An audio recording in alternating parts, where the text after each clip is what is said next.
अस्सलामुअलैकुम दोस्तों, मेरा नाम डॉक्टर अलियस गर है और आज की इस वीडियो में हम डिस्कस करने जा रहे हैं मोस्ट इंपॉर्टेंट की points of support and movement. Support and movement के हम एमडी पॉइंट ऑफ व्यू से मोस्ट इंपॉर्टेंट की पॉइंट्स को आज की इस वीडियो में हम डिस्कस करने जा रहे हैं। तो आइए स्टार्ट करते हैं आज के इस लेक्चर को। सबसे पहले हम बात करेंगे ऑस्टियोलॉजी। ऑस्टियोलॉजी बायोलॉजी की वो ब्रांच है जिसमें बोन के बारे में स्टडी की जाती है।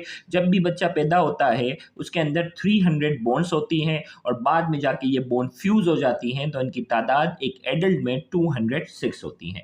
बोन की अगर एक लॉन्ग बोन की अगर हम बात करते हैं, उसके जो है वो पार्ट्स जो है, टर्मिनल पार्ट्स जो है उसे एपिफाइसिस कहते हैं, यानी कोनों वाले पार्ट्स की बात करेंगे, और उसका जो बोन का जो मिडल हिस्सा होता है उसे डाइफाइसिस कहते हैं।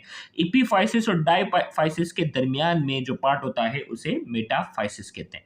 अब एपिफाइसिस जो कि टर्मिनल पार्ट था, उसमें जो बोन होती है वो कैंसलस बोन होती है जिसे स्पंजी बोन कहते हैं।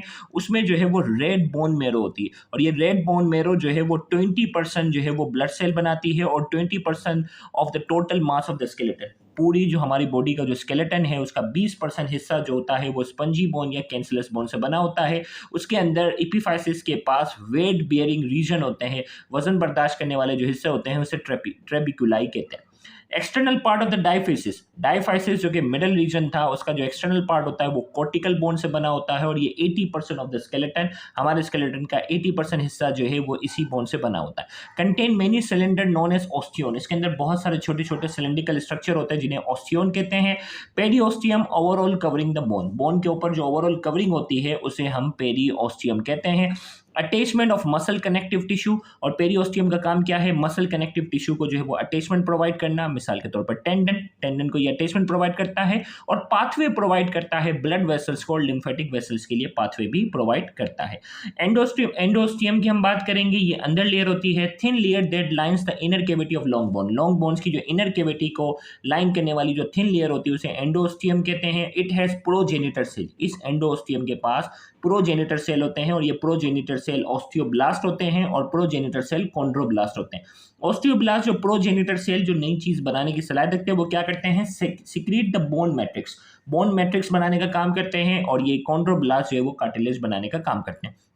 मैच्योर बोन सेल को ऑस्टियोसाइट कहा जाता है, और ऑस्टियोक्लास्ट क्या करते हैं, perform the job of breaking down of the composite material in the bones, bones के जो है वो ओल्ड मटेरियल जो होता है उसको ब्रेक डाउन करने का जो काम होता है वो ऑस्टियोक्लास्ट का होता है।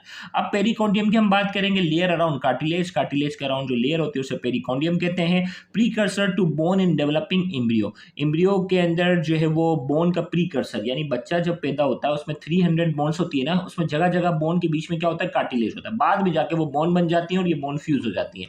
तो एम्ब्रियो के अंदर जो है वो बोन से पहले अक्सर जगहों पर कार्टिलेज होता है। Cartilage get nutrition from surrounding tissue by diffusion, cartilage के पास ब्लड सप्लाई नहीं होती, इसीलिए वो अपनी न्यूट्रिशन जो है वो सराउंडिंग टिश्यू से सिंपली डिफ्यूजन के जरिए हासिल करते हैं। Lack blood vessels, blood vessel नहीं होती। Grow and repair slower than other tissue, हमारी बॉडी के दूसरे टिश्यू के मुकाबले में इसका रिपेयर प्रोसेस और ग्रोथ की जो रफ्तार है वो स्लो होती है। मैच्योर कार्टिलेज सेल को कॉन्ड्रोसाइट कहते हैं। अब कार्टिलेज के हमारे पास जो है वो कुछ टाइप्स हैं, हाईलाइन कार्टिलेज, फाइब्रो कार्टिलेज और इलास्टिक कार्टिलेज। हाईलाइन कार्टिलेज जो है वो रिब्स और स्टर्नम में पाए जाते हैं। नोज में bony surface in many joints, bones के जॉइंट्स के जो बोनी सरफेस होते हैं उसके पास पाया जाता है। Fibro cartilage hardest among other cartilage, तमाम जो कार्टिलेज है उसमें सबसे ज्यादा सख्त हैं। कहाँ पाए जाते हैं, intervertebral disc, knee joint, pectoral girdle में। Elastic cartilage most flexible and strong cartilage, ये जो है वो बहुत ज्यादा फ्लेक्सिबल होते हैं और बहुत ज्यादा स्ट्रॉन्ग होते हैं। पिना ऑफ द ईयर में पाए जाते हैं। External and internal auditory tubes, epiglottis, larynx में पाए जाते हैं। बोन्स के अंदर 10 to 20% वाटर होता है। कार्टिलेज जो है वो इसमें 80% वाटर होता है। एक्सेल स्केलेटन की हम बात करते हैं। एक्सेल स्केलेटन में skull, vertebral column, thoracic cage और हायोइड बोन शामिल हैं। स्कल के अंदर टोटल बोन्स की तादाद 28 है, वर्टिबल कॉलम में 26 है, थोरेसिक केज में 24 रिब्स हैं, और एक स्टर्नम है और एक हायोइड बोन। ये टोटल अगर इन तमाम को आप प्लस कर लो तो एक्सेल स्केलेटन के अंदर टोटल बोन्स की तादाद जो है वो 80 होती है। स्कल की अगर हम बात करते हैं, अब वन बाय वन हम बात करेंगे इनकी। स्कल के अंदर जो है वो क्रेनियल बोन्स होती हैं, फेशियल बोन्स होती हैं और ऑडिटरी ऑसिकल्स होती है। क्रेनियल बोन्स का काम होता है ब्रेन को प्रोटेक्ट करना। फेशियल बोन का काम क्या होता है, protect soft tissue of the face, face के सॉफ्ट टिश्यू को जो है वो प्रोटेक्ट करना। और ऑडिटरी ऑसिकल्स जो है transmission of sound waves to inner ears, inner ear तक जो है वो साउंड वेव्स को जो है वो ट्रांसफर करने का का काम है। अब क्रेनियल बोन्स की अगर हम बात करते हैं, क्रेनियल बोन्स जो है ये इसमें 2 पैराइटल बोन होती है, 2 टेम्पोरल होती हैं, ये दोनों पेयर्ड बोन्स है, टोटल 4 हो गई। एक फ्रंटल है, एक ऑक्सीपिटल है, एक इथमोइड और एक स्फीनोइड है, 4 और हो गए। टोटल 8 क्रेनियल बोन्स हैं जिसमें 2 पेयर्ड होती हैं और 4 जो हैं वो अनपेयर्ड हैं, ये अलग अलग हैं। ऑडिटरी ऑसिकल्स की अगर हम बात करते हैं जिसका काम ट्रांसमिशन ऑफ साउंड वेव्स था, इसके में 2 मैलियस हैं, 2 स्टेप्स और 2 आइनकस है, टोटल 6 होती हैं। हायोइड बोन की अगर हम बात करते हैं, ये एक यू शेप बोन है और ये provide attachment for the tongue and muscles of the oral cavity, tongue को, जबान को और ओरल कैविटी के मसल्स को अटैचमेंट प्रोवाइड करती है। फिर वर्टिबल कॉलम की अगर हम बात करते हैं, वर्टिबल कॉलम में जो है वो 7 सर्वाइकल है, 12 थोरेसिक्स है, 5 लंबर है। प्रोटेक्ट स्पाइनल कॉर्ड, इसका काम है स्पाइनल कॉर्ड को प्रोटेक्ट करना है, तो इसमें एक सेक्रम है और एक कॉक्सिक है।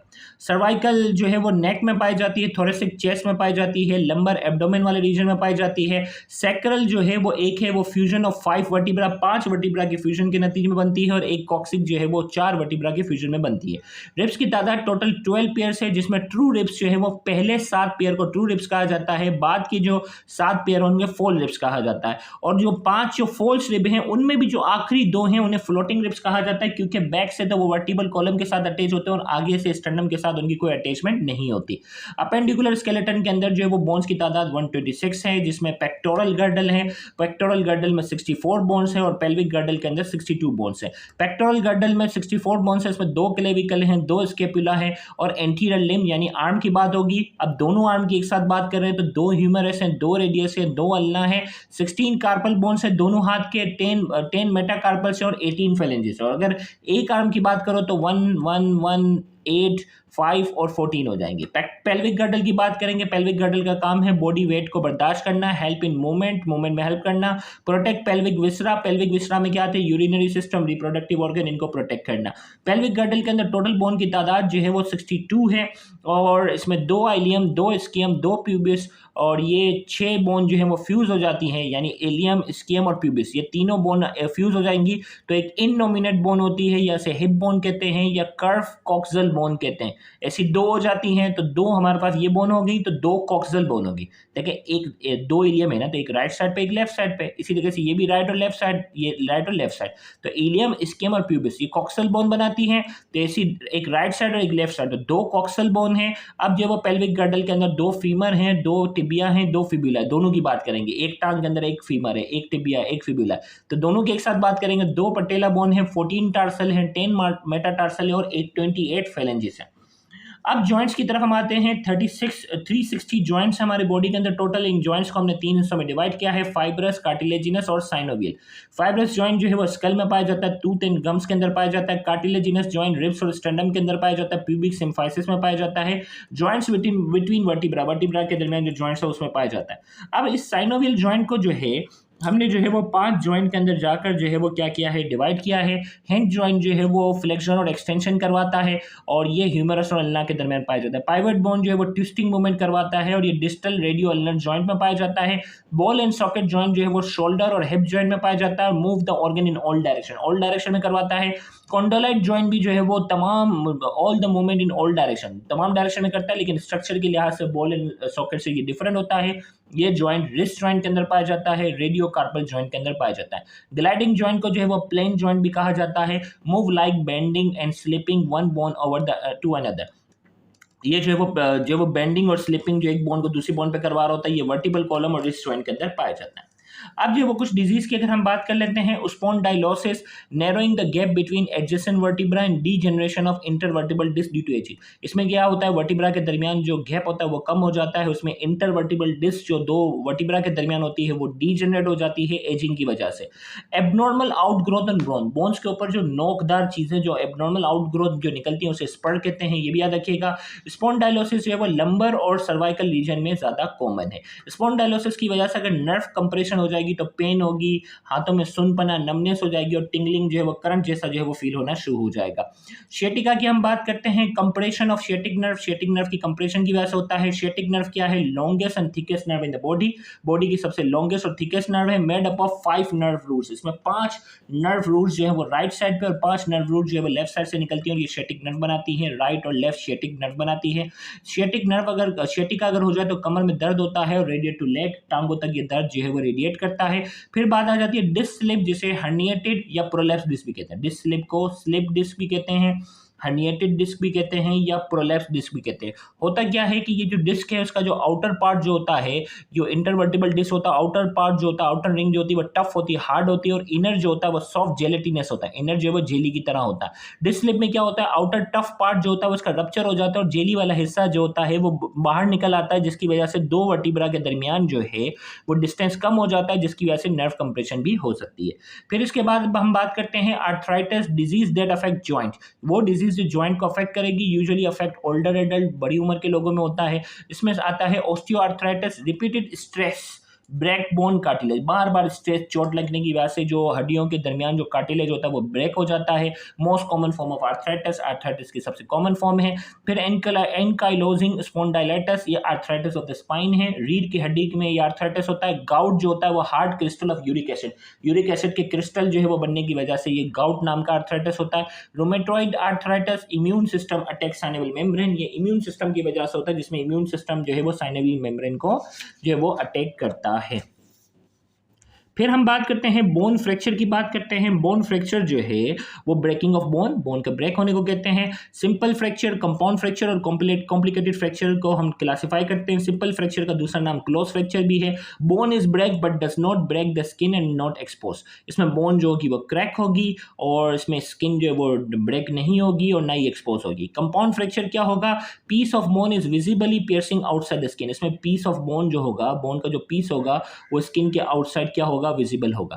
कॉम्प्लिकेटेड फ्रैक्चर क्या होगा, fracture damages the surrounding structure, organ, veins and arteries. अब इसमें क्या होगा, फ्रैक्चर जो होगा, देखें इसमें क्या था, बोन क्रैक हुई, बाहर नजर नहीं आएगी। इसमें बोन ब्रेक हो गई और स्किन के बाहर नजर आएगी। इसमें क्या होगा, कॉम्प्लिकेटेड फ्रैक्चर में सराउंडिंग स्ट्रक्चर को जो वो डैमेज करेगा। इसमें ऑर्गन, वेन, आर्टरी सराउंडिंग वाले क्या होंगे, वो इन्वॉल्व होंगे। रिपेयर प्रोसेस की हम बात करते हैं, सिर्फ इसकी स्टेज याद रखना। रिपेयर प्रोसेस के स्टेज क्या है, हेमेटोमा स्टेज, फाइब्रोकार्टिलेजिनस कैलस फॉर्मेशन, बोनी कैलस फॉर्मेशन और रीमॉडलिंग स्टेज। इसकी सीक्वेंस जो है वो आपने अच्छे से याद रखनी है।